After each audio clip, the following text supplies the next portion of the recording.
You need to clear out. Right now. All of you. Officer, we're just eating. We haven't done anything wrong. What's happening? Why are we being asked to leave? I've already told you. You need to go. What happened next would cost far more than anyone expected. Officer Dale Briggs believed he was answering a legitimate call. As a patrol officer with the Cedarfield Police Department, he took disturbance reports seriously, particularly at family establishments where, in his words, owners had a right to set the atmosphere. When dispatch connected him to Rosie's kitchen about a disruptive group at 12:45 p.m. on a quiet Sunday, he arrived in under 4 minutes. But when he stepped inside and found a black family of 4 seated calmly in a corner booth, his assumptions kicked in before a single fact could. They didn't match what he expected to see at Rosie's. Their presence had apparently unsettled someone enough to make a call, and in Briggs's distorted judgment, that was justification enough. What he had completely overlooked, in his confidence that he was doing something righteous, was that his department-issued body camera had been running since the moment he stepped out of his cruiser. Every word, every command, every threatening posture, captured in high-definition clarity by his own equipment. The same device designed to shield officers from false allegations would become the instrument of his undoing, costing him his badge, his freedom, and the city $1.9 million. Before we go further, a quick note. If this is your first time here, hit subscribe. These stories matter and your support keeps them coming. Officer Dale Briggs had worn the Cedarfield badge for 16 years. His personnel file described him as a dependable community officer with strong local knowledge. What that file didn't highlight were the 26 citizen complaints logged against him over 13 years, nearly all alleging targeted harassment of minorities in commercial spaces. Internal Affairs had reviewed and closed every single one, consistently ruling them unsubstantiated. Briggs had learned the system. As long as he framed his actions as responses to business owner requests, the department would cover him. Cedarfield had rolled out mandatory body cameras 4 years earlier, following a string of misconduct allegations. Policy required activation for every citizen interaction, every service call, every enforcement action. The language was unambiguous. Noncompliance carried disciplinary consequences. In reality, officers occasionally cited equipment failure or claimed they'd forgotten. Briggs himself had logged at least 14 incidents over 4 years, where his camera was conveniently inactive during interactions that generated complaints afterward. On this particular Sunday, whether out of routine or sheer overconfidence, Briggs had activated his camera the moment he left his vehicle. That habit would unravel everything. Dr. Reginald Okafor, 43, was a cardiothoracic surgeon at St. Clement's Medical Center. His wife, Danielle Okafor, 40, was a senior partner at a downtown civil litigation firm. They owned a home in Cedarfield's prestigious Elmwood Heights neighborhood and were raising their children, Caleb, 10, and Nia, 8, with an emphasis on excellence and self-worth. They were successful, educated, and respected. They were also black, which meant they navigated discrimination as a routine part of their lives. The afternoon had started well. Church service, then a family decision to grab lunch at Rosie's Kitchen, a neighborhood staple known for its home-style cooking. They'd eaten there before without issue. They arrived at 12:20 p.m., were seated near the front window, ordered lemonades and meals, and sat talking while Caleb and Nia worked through the activity pages on their kids' menus. Everything was ordinary until a white couple 2 booths over began staring. Dr. Okafor noticed but turned his attention back to his family. The staring continued. Whispered exchanges followed. Then the couple rose, walked to the front counter, and spoke quietly with someone who appeared to be staff.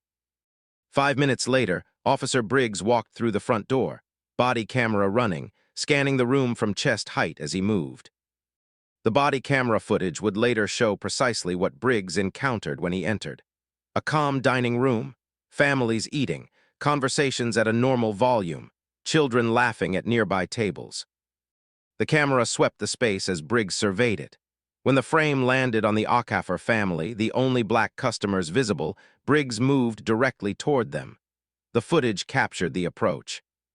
His right hand drifting to his belt, his posture shifting forward, chest out. "You folks need to clear out, right now." The body camera recorded the family's reactions in real time. Heads turning upward, confusion spreading across their faces, the visible flinch of fear. Dr. Okafor set his fork down slowly, his hands not entirely steady. "Officer, we're eating. We just ordered. What is it that we did?" The microphone picked up the controlled effort in his voice. His hand moved instinctively to his son's forearm, a quiet shield visible in the frame. "I have a complaint that you're creating a disturbance," Briggs said. The camera recorded his tone, flat and certain, standing over the booth. "You need to exit the premises." Danielle's voice was measured but strained, her training fighting against the shock of the moment. "A disturbance? Officer, we're sitting here with our children." "We've barely said a word. Who made this complaint?" "What specifically did they say?" The body camera caught her pressing 2 fingers to the corner of her eye, fighting composure in front of Caleb and Nia. "That's not information I'm required to share," Briggs replied. "Leave on your own or this escalates to an arrest." Dr. Okafor's voice broke slightly at the edge. "We paid. We ordered food. I genuinely don't understand what we've done. Can you just tell us what we're being accused of?" The camera captured Caleb looking up at his father, the 10-year-old's expression moving from confusion into fear. The audio caught Nia beginning to cry softly against her mother's sleeve.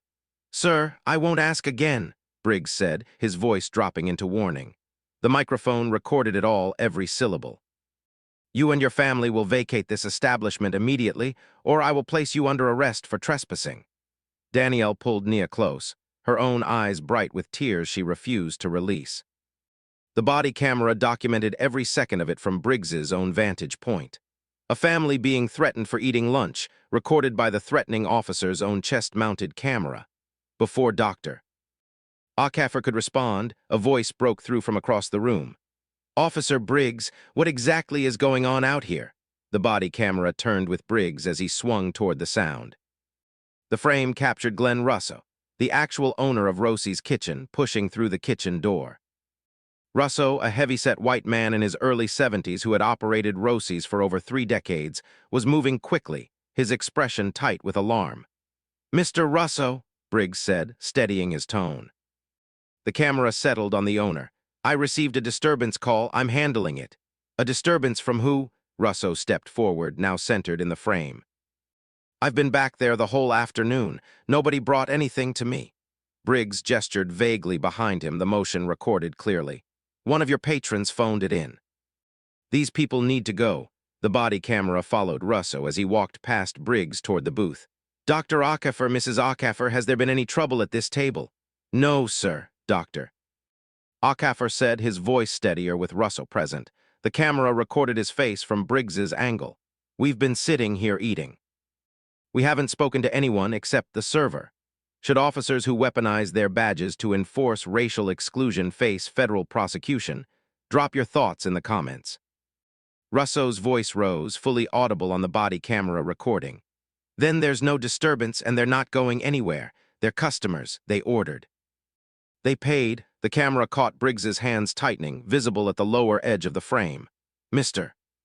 Russo, I received a formal complaint." "From who?" Russo cut in, facing Briggs squarely in the shot. "Show me the record, point them out." Briggs gestured toward an empty booth. "They left."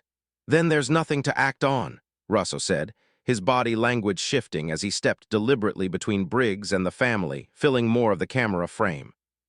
"And even if they were still sitting there, I don't put out customers because another customer is uncomfortable with who they're seated near. This is my restaurant. Everyone who pays and behaves is welcome. The Okafors have done both." The body camera's microphone recorded the diner going still.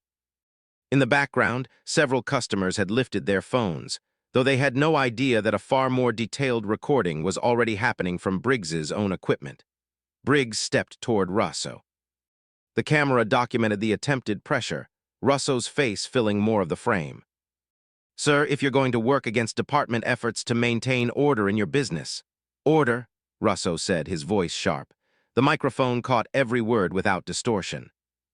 "You're threatening a family that followed every rule. That's not order, that's discrimination." The body camera caught Briggs's jaw tighten as he glanced downward briefly. "Mr. Russo, the department has supported this location for a long time. I'd hate to see that relationship become complicated. The implication was unmistakable on the recording. The camera captured Russo's expression shift, the precise moment of recognition. "Officer Briggs!" Danielle's voice came from off-camera. The body camera turned with Briggs as he faced her. She was standing now, phone raised and steady. "I'm Danielle Okafor. I'm a licensed attorney. I want you to know I have been recording this interaction. You just threatened a business owner for declining to discriminate against us. We have not violated any law. If you proceed with an arrest, the consequences will follow you." The body camera now recorded Danielle holding her phone up, capturing the layered irony of two simultaneous recordings, documenting the same act of misconduct from opposing angles. "Ma'am, lower that phone or I will confiscate it," Briggs said, his voice caught clearly on his own microphone. "On what basis?" Danielle replied, visible in his frame, her hands trembling but holding position. "Recording an officer in a public space is lawful. You are aware of that."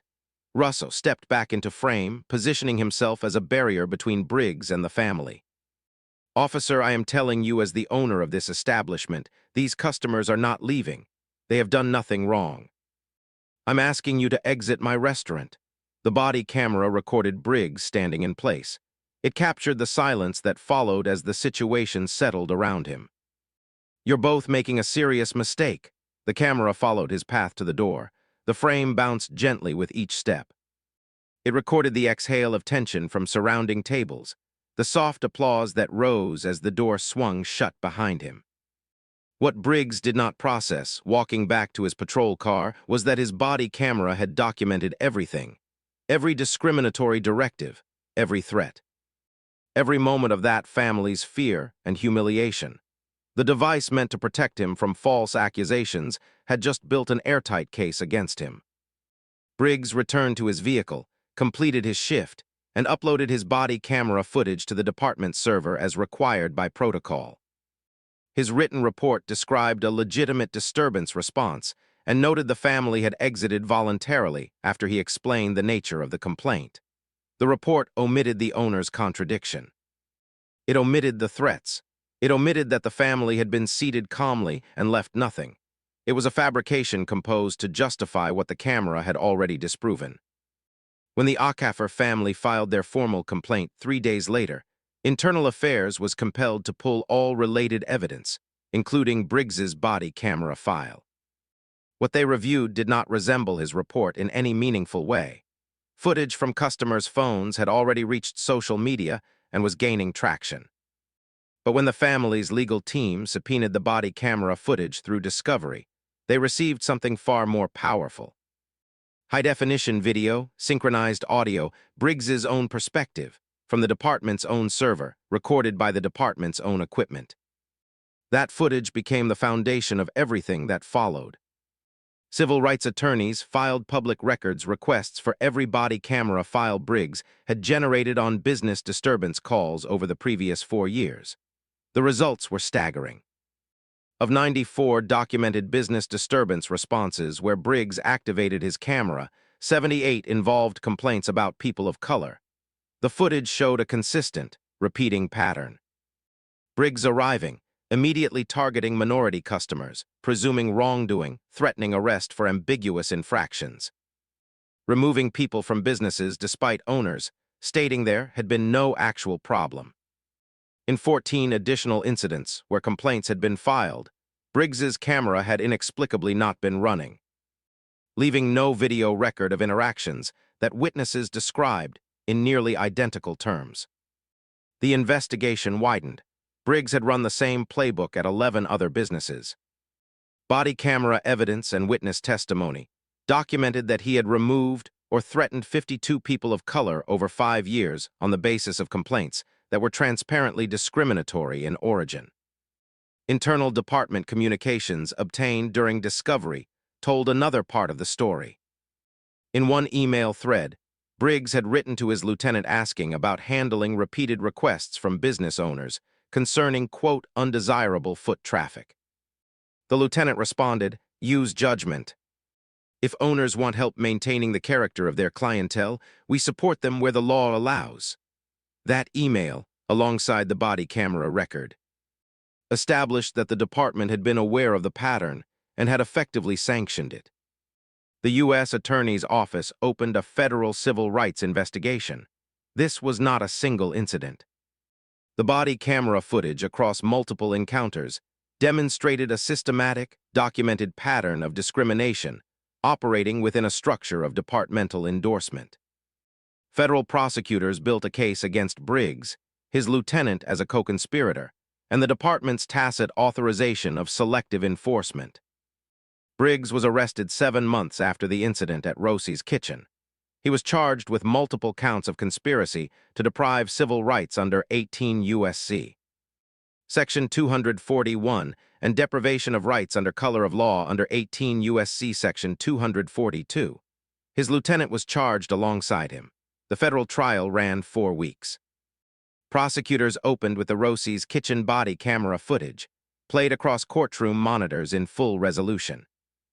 Jurors watched from Briggs's own perspective as he approached the Okafor family, dismissed their explanations, threatened both the family and the business owner, and departed having accomplished nothing except documenting his own misconduct. Prosecutors then presented body camera footage from 19 other incidents establishing the same pattern.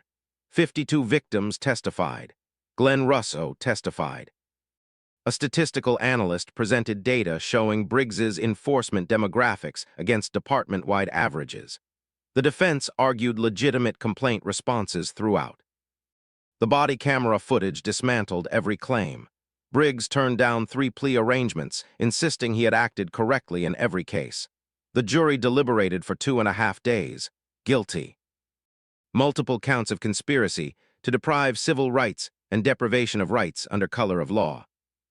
Under federal guidelines, accounting for the number of victims and the sustained abuse of official authority, Briggs was sentenced to 4 years and 2 months in federal prison. His lieutenant, who accepted a plea before trial, received 22 months. The civil lawsuit filed by the Okafor family proceeded separately. Their attorneys named Briggs, his lieutenant, and the Setterfield Police Department in claims of civil rights violations, intentional infliction of emotional distress, and systemic discriminatory enforcement. The body camera footage made the city's legal position untenable. Settlement negotiations were brief.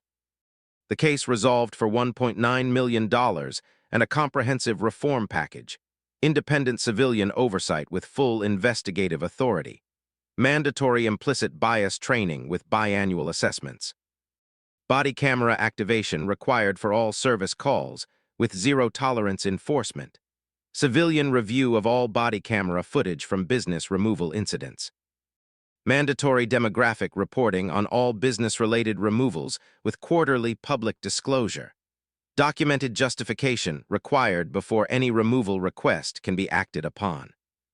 The settlement also established a $450,000 compensation fund for the 52 other documented victims. The case entered civil rights law curricula at universities across the country as a defining example of how an officer's own recording equipment can produce irrefutable evidence of systemic misconduct. Glenn Russo's restaurant saw a sustained increase in business from customers who wanted to support his actions that afternoon. He had a framed statement placed near the entrance. "Every customer is welcome at Rosie's kitchen. Dignity is not optional here." The Okafor family directed a portion of their settlement toward establishing the Okafor Civil Access Initiative, which funds legal representation for discrimination victims who cannot afford counsel. Officer Dale Briggs served his federal sentence, maintaining to anyone who would listen that he had acted within his authority at every point. He never contacted the Okafor family, never acknowledged the 52 others, never reconciled with what his own camera had captured so completely. The observation that circulated through civil rights organizations afterward was simple. Briggs had activated his body camera that Sunday afternoon following department protocol, certain he was responding to something legitimate. That camera, designed to protect officers from unjust accusations, instead became the definitive record of injustice he had committed. His own equipment cataloged his assumptions, his threats, His years of targeting people for existing in spaces where someone had decided they didn't belong. Body cameras function in both directions. For officers who act with integrity, they provide protection. For officers who abuse their authority, they provide documentation. And when an officer's own body camera records him threatening a peaceful family over Sunday lunch, there is no alternative narrative available. There is only the footage. Officer Dale Briggs walked into Rosie's kitchen expecting to remove a black family, as he had done routinely for years. He left having recorded the case that would end his career and land him in federal prison, brought down entirely by the equipment clipped to his own chest. The Okafor family came in for lunch. They faced something that should not exist in a just society. But Morrison's own recording made certain it did not go unanswered and did not go unchanged. If you believe officers who use their badges to enforce exclusion based on race belong in federal court, rather than on patrol, subscribe and turn on notifications.